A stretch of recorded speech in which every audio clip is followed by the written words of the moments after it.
We like to imagine the ancient Greeks as effortlessly beautiful, sculpted by sunshine, olive trees, and simple living.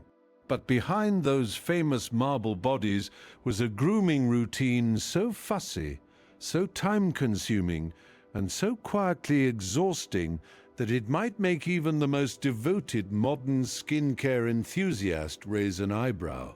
Good evening, and welcome. I'm so glad you're here tonight. Before we begin, let the lights go low and let your shoulders drop. Tonight's journey asks nothing of you but your quiet company. We're going to spend one unhurried day inside an ancient Greek gymnasium, something like the kind a man might have known in a classical Greek city. Perhaps Athens, in the 5th or 4th century BCE, not a modern gym with mirrors and machines, but a male civic world of exercise, conversation, instruction, rivalry, display, and very careful grooming. We'll follow one ordinary free citizen through his morning rituals of oil, dust, bronze, water, fabric, scent, and self-control. And along the way, we'll discover just how much work went into looking as though you'd made no effort at all. Because that was the whole trick, really. Greek art admired a body that seemed naturally balanced, disciplined, and beautifully composed. What those marble statues do not show is the daily maintenance behind that ideal. The reality involved olive oil, little clay flasks, attendants, powders, scraping tools, and a surprising amount of social pressure. Tonight you'll learn why a man might carry a small round oil flask as carefully as someone today carries a favorite watch. Why athletes covered oiled skin with dust or fine sand before exercising. Why a curved bronze tool could matter as much as a towel. And why appearing clean, controlled, and properly tended was not just about vanity, but about belonging to the right sort of world. This was, importantly, a male space. Women had their own beauty routines, household rituals, festivals, and social rules, but the gymnasium belonged mostly to men and boys of particular status. That makes it all the more interesting, because it reminds us that the pressure to appear effortless, polished, and socially acceptable is not at all a modern invention. If you enjoy these quiet wanders through the past, do consider subscribing. It's a simple way to make sure these calm histories find you again on the nights when sleep feels far away. And if you'd like, leave one gentle comment before you drift off. Tell me what your own small evening ritual is, the little thing you do to feel human at the end of a long day. I always love reading them. Now settle into your pillow and let the room grow still around you. We're stepping back more than 2,000 years into the pale morning light of a Greek courtyard. Where the sand has not yet been disturbed, the stone still holds the coolness of night, and the day's rituals are just about to begin. Picture a museum gallery in the soft light of evening. Rows of pale marble athletes stand frozen, calm and glowing, their bodies smooth and perfect. They look as though beauty simply happened to them, as though they rolled out of bed already gleaming. That is the illusion. And in many ways, it was always meant to be an illusion. Greek artists often loved the look of natural grace. A man was supposed to appear healthy, balanced, and unbothered, as if his fine condition required no thought at all. But underneath that ideal was a whole system of care, habit, training, and social expectation. Achieving the careless look took real work. It took oil and tools and time. It took knowing when to speak, where to stand, how to move, and how not to seem too eager. It even involved the management of skin, shining it, dusting it, scraping it, washing it, and scenting it again. The marble hides all of that. Tonight, we'll gently put it back. The first thing to understand is that a Greek gymnasium was not simply a place to build muscles. Imagine a place that was part sports ground, part school, part social club, part civic meeting place, and part village gossip circle, all sharing one sunlit courtyard. Men came here to exercise, yes, but also to talk, argue, learn, listen, compete, trade news, and study one another with the casual intensity of people who pretend they are not looking. It was a stage for reputation. A man's standing in the community could be shaped in this open space, among the columns, porticos, and sand. How he looked, how he carried himself, how carefully he tended to his body, and how well he performed self-control could all be noticed. So grooming here was not vanity for its own sake. It was closer to putting on respectable clothing before leaving the house, except that for exercise, the respectable outfit was often no outfit at all, just a body carefully prepared to be seen. Everyone was watching in the friendliest and most judgmental way possible. Once you understand that, the rest of the day begins to make sense. Our man arrives early, in the cool blue light before the courtyard fills. He is not every Greek man, of course. He is someone with enough leisure to come here, enough status to belong, and enough concern for appearances to know the customs. Farmers, laborers, enslaved workers, women and foreigners often lived in very different social worlds. The Gymnasium tells us about one important slice of Greek life, not the whole loaf. Still, it was a powerful slice. There is dew on the stone steps. The sand of the training ground lies smooth and freshly raked. The columns throw long shadows across the open court. Somewhere nearby, a trainer speaks in a low voice to a younger man. Sandals scrape softly against stone. Our man greets familiar faces with a nod. He knows the older attendants by sight, and they know him. There's a comfortable rhythm to these first moments, the ease of a place visited many times before. He wears a simple garment, loosely draped, the ordinary clothing of the day. In a little while, he'll set it aside entirely, but not yet. First, there is the pleasure of arriving, of standing in the hush, of belonging to this place, while the morning is still thin and silver. He steps out of the brightening morning and into a dim stone room. This was the changing area, often called the apoditerion in Greek athletic settings. The place where clothing was removed and stored. The air here stays cooler against the skin, shaded from the sun by thick walls and narrow openings. Shafts of pale light fall across the floor. Along the walls are niches or shelves where men leave garments, sandals, oil flasks, and small belongings. The room is practical, but it is also a threshold. You shed your street clothing here, and with it, a little of the ordinary day. A man entering this space was stepping into a world with its own rules. Outside, fabric marked status, modesty, household, and city life. Inside, the trained body became its own public statement. There is something almost ceremonial about the pause. The cool stone, the faint smell of oil, the small sounds of men loosening sandals and setting folded cloth into shadowed shelves. Now, you might think that taking off a simple garment would require no skill at all. You would be mostly right.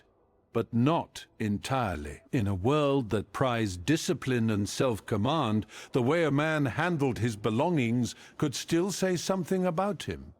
A tunic tossed carelessly into a niche might suggest haste or indifference. A garment folded neatly, with sandals placed where they could be found again, suggested a person who knew how to behave in shared space. No one needed to announce such rules. Most social rules are learned by watching: how close to stand, how loudly to speak, when to hurry, when to linger, and what sort of mess other people are allowed to see. So our man folds his garment with ordinary care. He sets his sandals side by side. It takes only a moment, but in a place where bodies, habits, and manners were all on display, even small gestures could feel meaningful. The gymnasium was full of these tiny performances, not grand ones, just the everyday choreography of belonging. Now he reaches for one of the most personal objects he has brought with him. It is an aerobalos, a small round flask, often made of clay, sometimes decorated with painted figures, animals, athletes, geometric patterns, or dark, glossy bands. Many were no bigger than a small apple. Some were plain and useful. Others were charming little objects of taste. Inside was olive oil. The flask could be carried, hung by a cord, or kept with other grooming items, depending on the person and the setting. In vase paintings, athletes are often shown with oil flasks and strigils, these tools appearing almost like the standard equipment of a well-prepared man. This little vessel was practical and personal at once.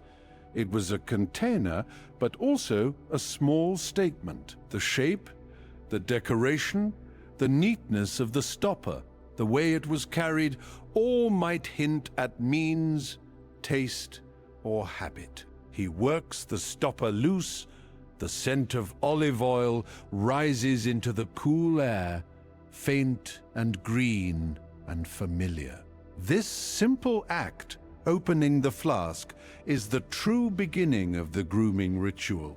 Everything else follows from it. To us, olive oil belongs mostly in the kitchen, in a dark bottle beside the stove.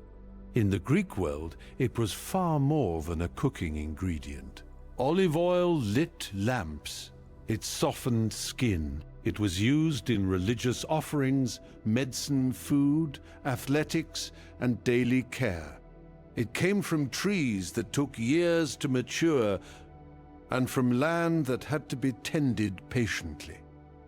The oil in a little flask carried with it groves, presses, storage jars, trade, labor, and household economy.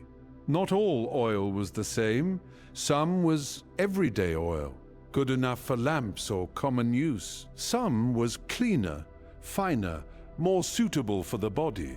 Perfumed oils made with herbs, flowers, or spices could be far more costly. Scent, like fabric, could quietly announce what a person could afford. So, when our man pours oil into his palm, he is using something both ordinary and valuable, a substance so familiar that everyone knew its feel, yet important enough to be guarded, traded, prized, and noticed. It glistens in his hand, thick at first, then warmer, thinner, and more fluid against the skin.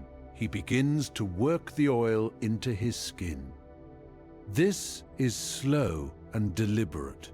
The oil goes over the arms, across the shoulders, down the legs, around the chest, along the back where he can reach. It protects the skin from dust and sun, helps prepare the body for exercise, and gives that familiar gleaming surface we still half imagine when we look at polished stone athletes in museum halls. To appear neglected in this setting could be embarrassing. Dry, untended skin might suggest a lack of preparation, a lack of means, or simply a lack of understanding. It was not that every man was expected to be luxurious, but in the gymnasium, care itself was part of the ritual. He takes his time, the oil warms as he works it in, his skin begins to shine. Around him, other men do the same, each absorbed in the small labor of becoming presentable. No one calls this skin care. No one arranges little bottles on a marble counter and calls it a routine. But that is what it is. And now comes a step that sounds at first completely backward. Having carefully oiled his skin until it gleams, our man reaches for dust or fine sand and pats it over his body. Yes, Greek athletes often covered oiled skin with dust, sand, or powder before exercise. The reasons were practical as well as cultural. Dust could make the skin less slippery, especially for wrestling. It could help with grip. It could keep the oil from running too freely. In some contexts, different kinds of earth or powder may have been preferred for different activities or conditions. The effect, to modern eyes, is wonderfully strange. Oil first, dust second, shine first, matte finish afterward. Like preparing a cake and then rolling it in sand. But every age has its logic, and this was theirs. The powder lies in shallow bowls. It clings to the oiled skin, dulling the gleam. The body becomes less like polished marble and more like something practical, textured, ready for work. And still, even this practical step has an element of display. Knowing how much dust to use, when to apply it, and how to carry oneself afterward was part of the shared knowledge of the place. Now, at last, he steps out into the sunlit courtyard to exercise. And here, the real performance begins. He can run, wrestle, jump, throw, and strain his body until his muscles tremble. That was expected. What mattered was how he appeared while doing it. Greek ideals valued self-command. A man might be admired not only for strength, but for balance, rhythm, proportion, and composure. To move gracefully under effort was a kind of beauty. To seem ruled by strain, noise, or fluster could feel less admirable. So he tries to keep his expression calm. He breathes evenly. He does not flail. He does not make too much of himself. The body works hard, but the face tries to remain serene. It's an oddly familiar pressure when you think about it. The desire to make something difficult appear easy. The wish to seem unbothered while your whole body is doing its best. 2,500 years later, we still practice that particular art. The courtyard is not a mirror in the modern sense. There is no wall of glass, no bright row of reflective panels, no machine politely counting repetitions. But socially, it works very much like a mirror. Other people reflect you back to yourself. A trainer's brief nod, a friend's raised eyebrow, a rival's silence, a younger man's attempt to imitate your stance. These are the little signals by which reputation is made.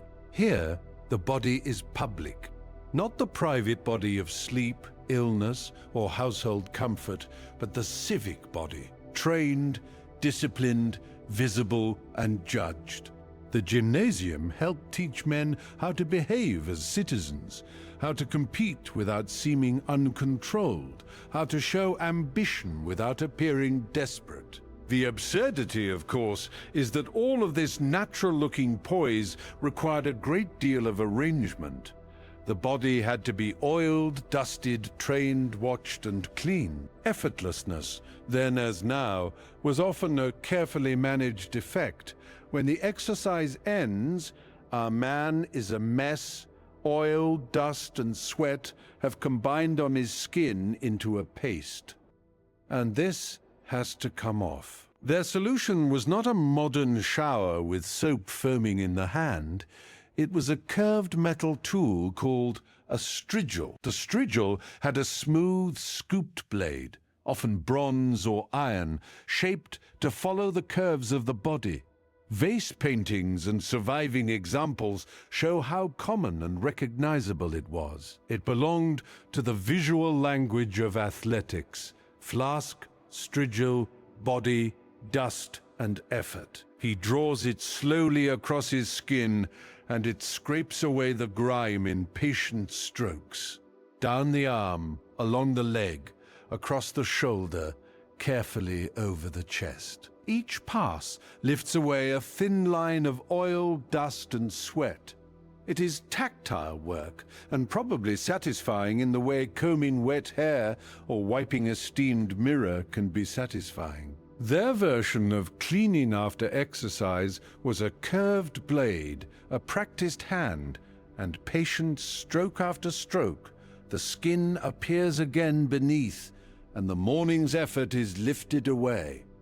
Reaching one's own back with a strigil was, of course, not easy, and so for those who could afford it or had access to help, there were attendants. Some were enslaved workers, some were hired helpers, some worked in and around athletic spaces, doing the practical labor that made leisure possible for others. They handled oil, tools, cloths, water, floors, storage spaces, and cleaning tasks that polite society often depended on without fully admiring. A wealthier man might be scraped down by someone skilled in the task. These attendants knew the right pressure to use, how to angle the blade, how to avoid discomfort, how to work over shoulder blades and spine. They knew which patrons were fussy, which liked a quick cleaning, and which preferred to linger. It was a small economy of care humming beneath the gymnasium's daily life. For a fee, or through household status, someone else could remove the day from your skin while you rested and let it happen. The bronze tool moves in long, even strokes. The oil and dust come away, and the man being tended can close his eyes just for a moment as the sharpness of exercise begins to fade. After scraping, our man moves toward water. Here we should be a little careful. Greek bathing arrangements varied by city, period, and building. Not every gymnasium had the same facilities, and the grand, warm bathing culture that we often imagine belongs more strongly to later Greek and especially Roman worlds. But Greek athletic spaces could include washing areas, basins, tubs, fountains, or rooms where men rinsed themselves after exercise. Sometimes the water may have been cooled. In some places and later periods, warmer bathing was available. The important point is not a single perfect spa-like room, but the transition from dust and effort into cleansing. Our man passes from the bright courtyard into a shaded passage. The air changes. The stone is damp in places. Water sounds faintly against a basin. A man rinses his arms, another bends his head and lets water run over the back of his neck. The grime scraped loose by the strigil is washed away.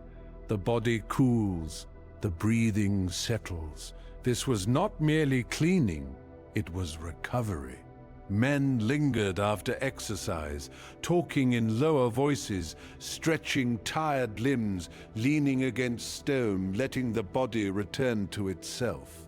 The hardest part of the morning was over. The social performance softened, though it did not disappear entirely. There might be conversation about politics, a festival, a teacher, a lawsuit, a young athlete's promise, a friend's new cloak, the price of oil, or the quality of the dust. Human beings have always found small things to discuss while getting clean. The room smells of damp stone, skin, olive oil, and metal. Light slips across water. The sharp brightness of the courtyard becomes a memory. Our man rinses carefully. The last traces of oil and sand leave his shoulders. The body that was prepared, displayed, and tested is now being returned to comfort. Once he is clean, his skin may be treated one last time, now with a different, finer oil. Perfumed oils were scented with plants, resins, herbs, and flowers, depending on what was available and affordable. Iris, rose, marjoram, myrtle, and other fragrant ingredients were known in the ancient Mediterranean, though recipes varied widely. Some scents were local and simple. Others depended on trade and careful preparation. A man chose fragrance with care because scent traveled before and after the body. It could signal refinement, wealth, taste, or at least the wish to be thought refined. The morning oil had prepared the skin. This final oil spoke to the room. He smooths a little over his arms and beard. The fragrance rises faintly, not in a modern cloud of perfume, but close to the body, green, herbal, warm and clean. His beard, too, receives attention. Beard fashion changed across Greek time and place, but facial hair could suggest age, masculinity, seriousness, philosophy, or simply habit. A well-kept beard did not happen by accident. It needed trimming, combing, and an awareness of what suited the face. A little care, and this too is tended the way everything today has been tended. The oils themselves came from a wider world than the Gymnasium. Some were made at home in simple ways. Others were sold by perfumers and oil merchants, people who understood vessels, ingredients, storage, and the persuasive power of fragrance. A small flask might pass from potter to painter, from cellar to buyer, from shelf to changing room, from hand to skin. If it was painted, the decoration could be charmingly circular, an oil flask for an athlete decorated with athletes, a grooming object showing the very world in which it would be used. Vase painters loved scenes of men exercising, scraping themselves, carrying strigils, leaning with relaxed bodies, or preparing for competition. These images are one reason we can picture the ritual at all. They do not tell us everything. They are art, not diary entries, but they preserve gestures. The bend of an elbow, the tilt of a flask, the curve of a tool against the skin. Small things survive. A bottle, a blade, a painted figure. Enough to let us imagine the morning. At last our man returns to the cool changing room where the day began. His garment waits in its niche, just where he left it. The fabric has kept its folds. His sandals are still side by side. The room is a little warmer now, touched by the hours that have passed, and carries the mingled scent of oil, dust, damp cloth, and stone. He dresses again, taking care not to disturb the fresh oil too much.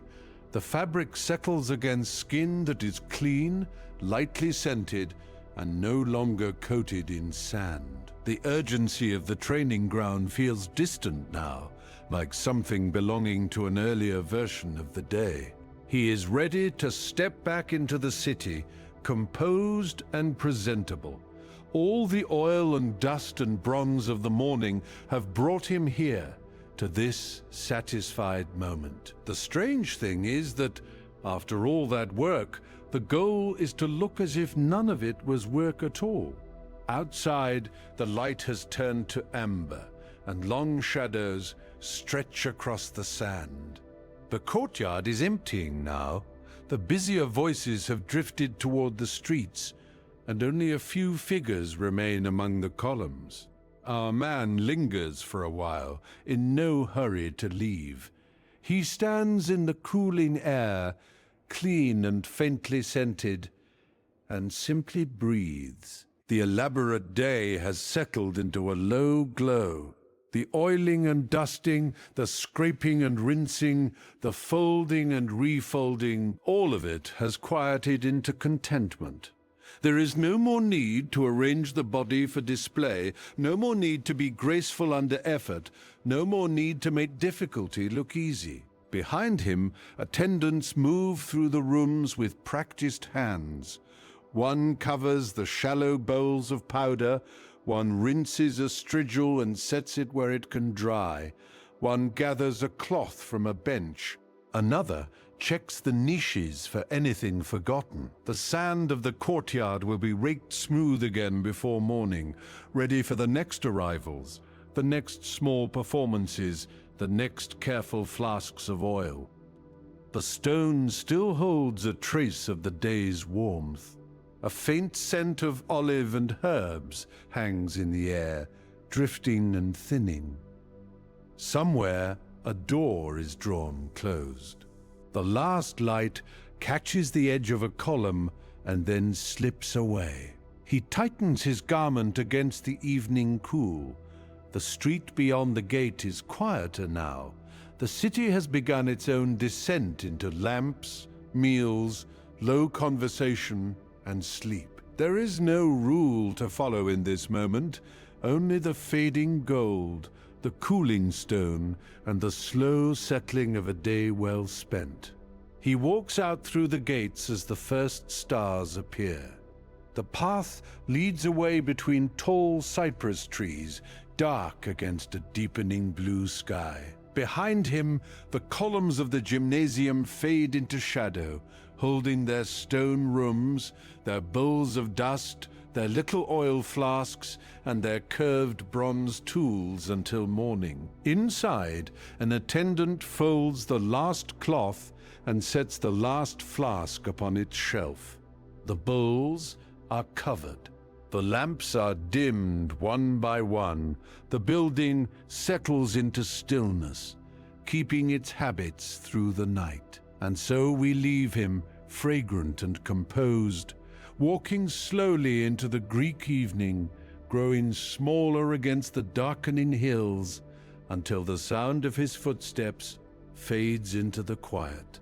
Thank you for spending this calm journey, wandering the sunlit courtyards, cool changing rooms, and old grooming rituals of the ancient world with me. If you found some comfort here, you're always welcome to return whenever sleep feels far away.